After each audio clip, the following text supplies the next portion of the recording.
All right. So one more time for posterity. Yeah.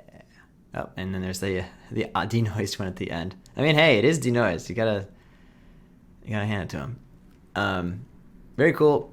But we don't want to actually send to the compositor, in our case us, this entire thing, the background and the smoke as one thing. Now, yes, we have broken it down into the components, which is great, but we don't want to actually also send the background with it. If I send, let's say, the environment light direct, literally the background is here. So if I'm the compositor and I'm trying to make the smoke brighter, well, it's making the background brighter too. So I know a lot of times in Apply Houdini we do render them all at once because we're not usually focused on the rendering, but this is a rendering lesson, so we are definitely focused on it this time. So what we want to do is we want to have a render just for the smoke and one just for the background. So go to that, take our smoke thing, duplicate it, and this one will be, we'll call it BG for background. So the smoke will just be smoke. However, it can't just be the smoke because this ground thing still plays a role in the lighting of this. Like the environment sphere is back here trying to shine light this direction, but it can't because this is in the way. So we need to say forced phantom the ground. Forced phantom says this is not in the scene, but it is being considered by various secondary shadow rays.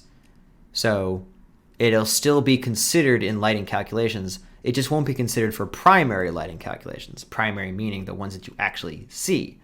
But again, for shadows and all that jazz, it will be considered. So smoke and ground.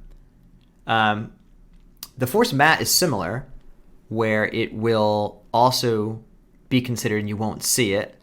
But force matte will make it also kind of subtract itself out. So if I had like a sphere in front of this, it would do a holdout of itself. So it would just be like a black area that you could then just add it on top of it later in rendering. We're not going to do that this time, so I'm just going to stick to force phantom. But as you get more into down the road, we're going to do some straightforward compositing. We're not doing that this time. So just going to keep it in force phantom, which is usually what you want anyway. So very good. And then the background is kind of just the opposite.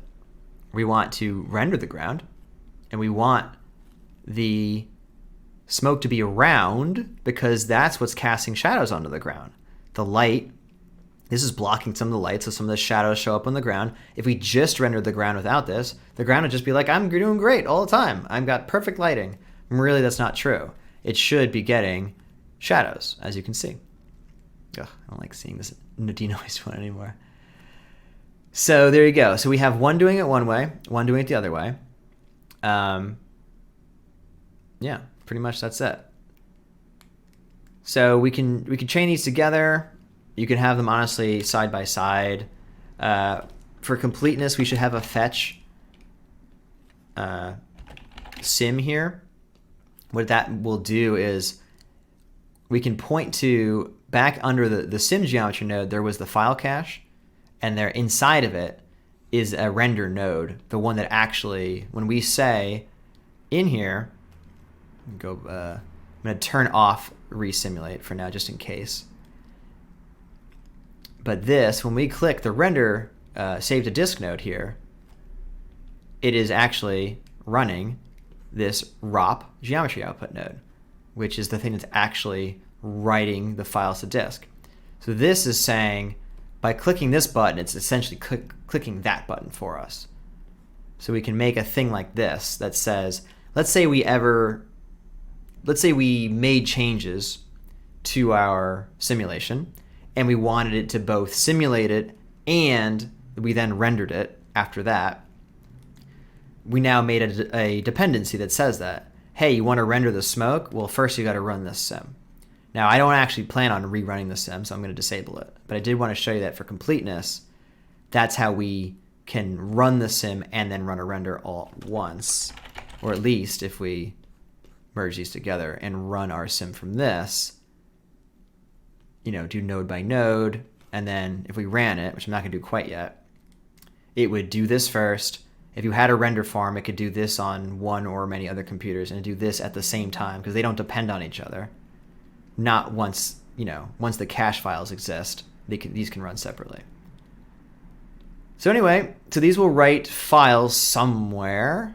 Apparently I have them writing here. I'm going to say go to the job, render, and then we'll call this whatever this node's name is, dot version 0, dot the frame number, dot exr, which is the standard. And I'm just going to use the same actually for both here. Because, oops, that's not right. I probably didn't copy it. There we go. So this will resolve differently. This is going to be called Mantra Smoke. This one's going to be called Mantra BG, because that's what the nodes are called. So we're going to render images of just the ground with the shadows. We're going to render images of just the smoke with all the per lighting component stuff, which this will also have. And then we're going to write to two different sets of file sequences. Let's have them both use the HQ. You can either set HQ directly on the node here, or you can keep it set to current and just choose HQ from here instead. There's slight differences to that. If you do set these to HQ here, it will use the HQ settings here, because all it knows is it's using that mantra node and that it uses that take.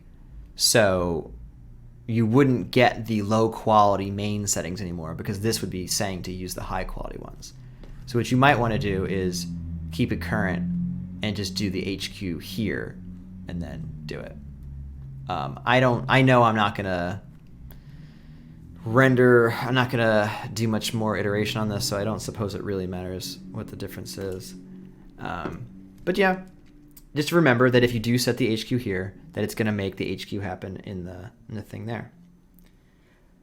All right, so that's the general setup. I want to show you one more thing in case you ever are gonna composite stuff like this onto a live action footage, and then we're not gonna do it. I'm just gonna show you how to do it, and then we're gonna render this and come back tomorrow, whatever.